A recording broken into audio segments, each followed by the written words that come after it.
Imagine running like a 100-mile ultramarathon. Your feet are literally broken. I mean, your kidneys are actually starting to fail. Oh, wow. That's Right, and right at the exact moment your brain is just screaming at you that you're going to die, if you take even one more step, you realize you're actually, you're only at 40% of your true physical capacity. I mean, honestly, that sounds like a severe medical emergency. Or, maybe just really bad science fiction. It really does. Yeah. But it's actually neither. Welcome to today's deep dive. Today, we're unpacking the extreme, borderline, unbelievable science of mental resilience. Yeah, and we're pulling this directly from the life and the philosophies of David Goggins in his book, Can't Hurt Me. Exactly. Our mission for you today is to basically reverse engineer how world-class mental toughness is forged. We want to extract those vital nuggets from the source material so you can apply these exact psychological frameworks to, rebuild yourself from scratch. Which is a pretty massive goal, but the sources give us a real blueprint for it. They really do. Okay, let's unpack this, because I want to start by challenging a really, really stubborn assumption that I think we all seem to carry. Oh, definitely. We all have it. We constantly look at elite performers, Yeah. right? Like top-tier military operators, record-breaking athletes, visionary founders, and our default setting is just to assume they won the genetic lottery. Right, like they were just born special. Exactly. We think they possess some innate biological reserve of willpower that, normal people just simply lack. And, it's incredibly comforting to believe that, because if extreme resilience is just an inherited biological trait, like eye color or height, That we don't have to feel bad about quitting. precisely, it means you and I have a perfectly valid excuse for giving up when things get difficult. It entirely lets us off the hook. Yeah, totally. But the reality shown in the source material is the exact opposite. Extreme mental resilience is a constructed behavior. What is truly fascinating about human psychology here is that world-class toughness is, like, almost always built on a foundation of profound, overwhelming disadvantage. Wow. It is never a gift you are just born with. It's a trait you actively have to forge. So it's built, not given. And to really understand how that forging process operates, we kind of have to look briefly at where Goggins started, because his origin story completely shatters that whole born hero myth. It really does destroy that myth entirely. Yeah, if you follow peak performance culture at all, you likely already know the broad strokes of his early life. Yeah. I mean, he survived a violently abusive father who forced him to work at a skating rink for basically no money. The conditions were just awful. Awful. And then he and his mother had escaped, but they went straight into crushing poverty. He struggled with severe learning disabilities, struggled to even read, faced constant prejudice, and was basically laughed at in school. Yeah. His self-esteem was virtually non-existent. His internal monologue back then was incredibly dark. I mean, he genuinely believed, I'm not talented, I'm weak, I'm a failure. He completely accepted the world's harsh verdict about his own identity. Which is so heartbreaking to think about. It is, but psychologically, that makes perfect sense. When a child is surrounded by relentless trauma, the brain's default defense mechanism is to just internalize those external labels to survive the environment. It's a textbook form of learned helplessness. Right, you just accept it. Yeah, and for most people, tragically, that trauma just hardens into their permanent identity. Which brings us directly to his rock bottom. Fast forward to his early 20s. He is weighing nearly 300 pounds. 300 pounds? Yeah, he's spraying for cockroaches at this dead-end pest control job. He's basically surviving on a diet of milkshakes and donuts, just completely hiding from reality. Avoiding any sort of challenge. Exactly. But then he experiences this massive catalyst. He just happens to watch a television documentary on the Navy SEALs. Yeah, And something inside his brain just snaps. that was the turning point. Yeah, he has this stark, life-altering realization where he just says to himself, no one is coming to save me. And that specific shift in perspective is the absolute foundation of everything that comes next. It's like, okay, imagine you're stranded on a deserted island. For weeks, you're just sitting on the beach, scanning the horizon, completely convinced a rescue boat is going to show up. You're just passively waiting. Right. And you're starving, you're miserable, but you don't do anything because the boat is coming. Yeah. But then one day, you look at the empty ocean and you finally accept, deeply accept, that there is no boat. If you don't build a raft with your own two hands, you are going to die on this island. That's a perfect analogy for it. But, I mean, How does someone actually cross that bridge? Going from complete apathy and victimhood to that brutal level of stark self-awareness isn't like just, flipping a light switch. What is mechanically happening in the mind when you finally realize the rescue boat isn't coming? Well, hitting an absolute undeniable rock bottom often violently strips away all the cognitive dissonance we use to protect our egos. Ah, all the excuses. Exactly. When you are 300 pounds, deeply depressed, and spraying for bugs in the middle of the night, the comforting illusions you've built to protect your self-image just start working. The apathy she felt wasn't just laziness, right? It was a symptom of feeling entirely out of control of his own life. Right. But that realization that no one is coming to save you, it triggers a sudden, massive shift in agency. It's the moment you stop waiting for external circumstances to change. Precisely. It is the profound understanding that while your past completely explains your current situation, it does not have to dictate your future. I love that.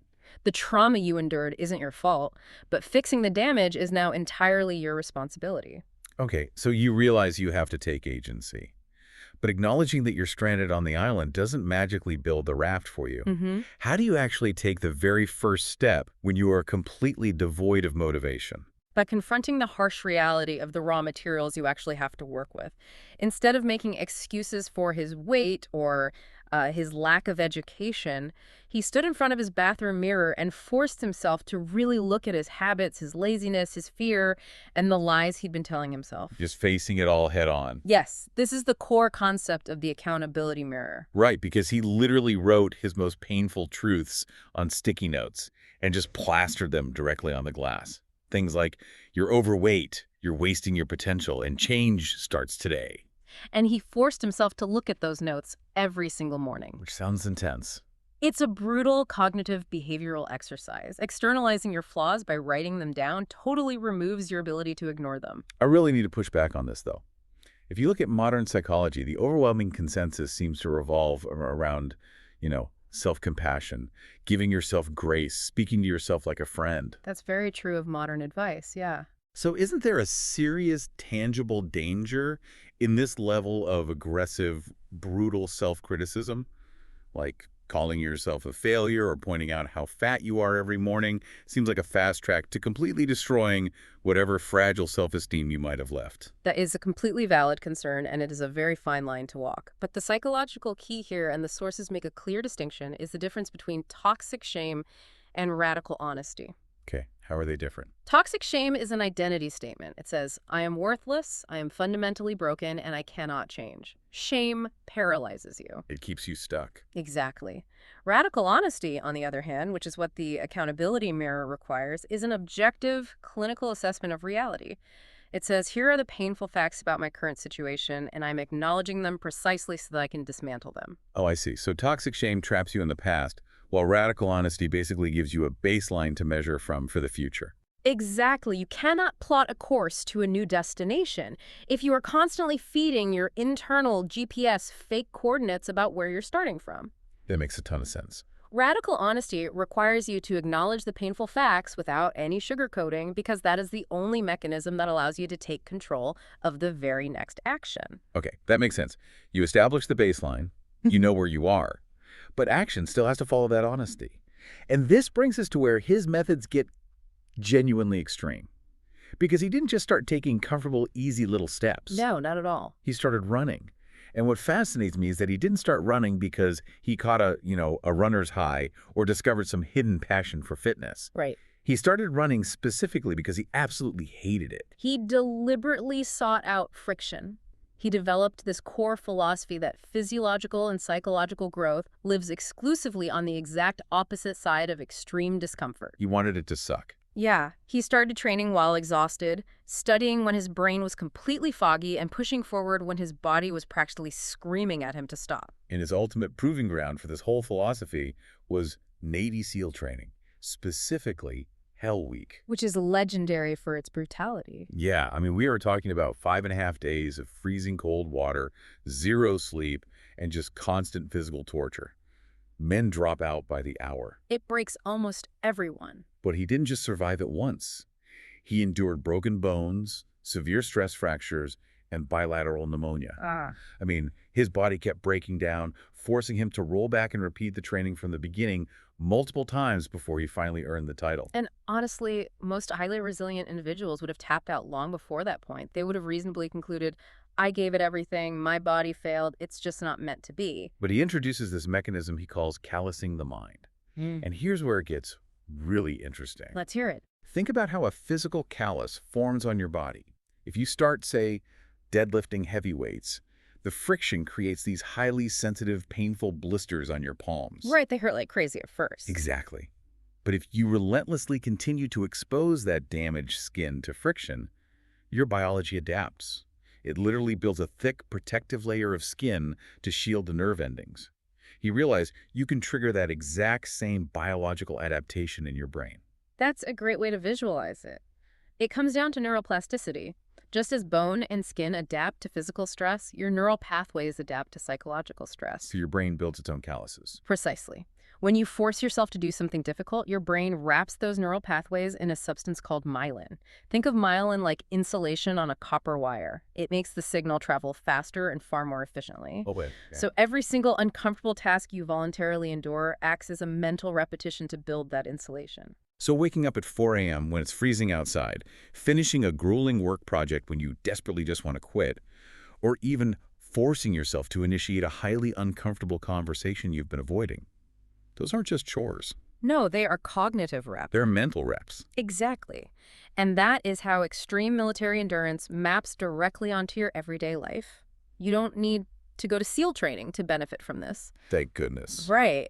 Those daily voluntary exposures to discomfort, those mental reps, they force your brain to adapt.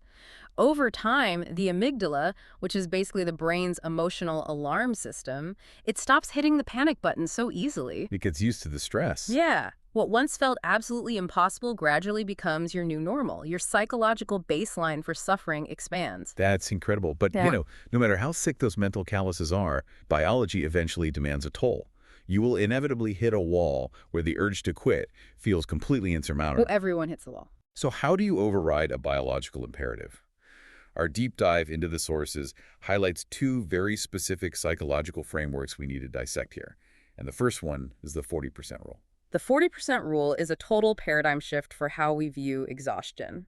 It basically states that when your mind starts screaming at you that you are entirely depleted, that you literally cannot take another step or solve another problem, you are actually only at about 40% of your maximum physical capacity. See, I struggle with this one a bit. How can you practically tell the difference between hitting a mental 40% discomfort barrier and actually causing yourself irreversible physical harm? It's a tough distinction. I mean, if you are running on stress fractures and broken bones like he was, aren't you just aggressively ignoring warning signs that are going to land you in the hospital? It's a vital question, and sports scientists debate the ethics and limits of this all the time. But the 40% figure isn't meant to be interpreted as like a precise, strict biological metric. Okay, so it's not a hard number. No.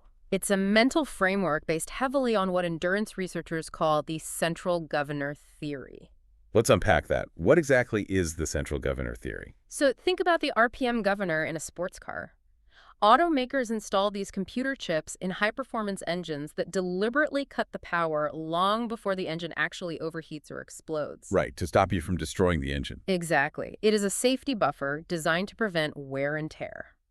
Well, evolutionary biologists argue that your brain does the exact same thing to your body. Oh, wow. It generates the sensation of extreme fatigue and pain prematurely to force you to stop long before you cause actual structural damage. It's essentially conserving calories and energy for survival. So the feeling of total exhaustion isn't an actual biological limit. It's just an emotion generated by the brain to keep you safe in the comfort zone. Yes, exactly. The 40% rule is a cognitive tool designed to hack that internal RPM governor. When the panic sets in, instead of immediately obeying it, you pause and ask yourself, am I actually in immediate physical danger, or is my central governor just trying to protect me from discomfort?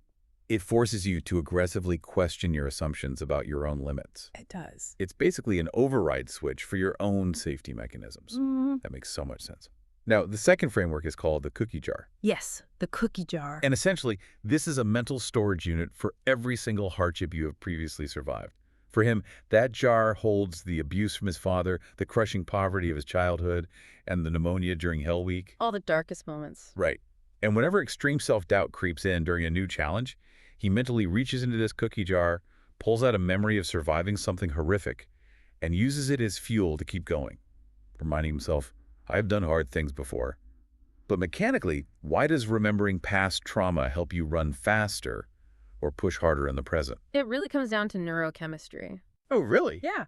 When you are hitting the wall, your amygdala is flooding your nervous system with stress hormones, literally begging you to stop.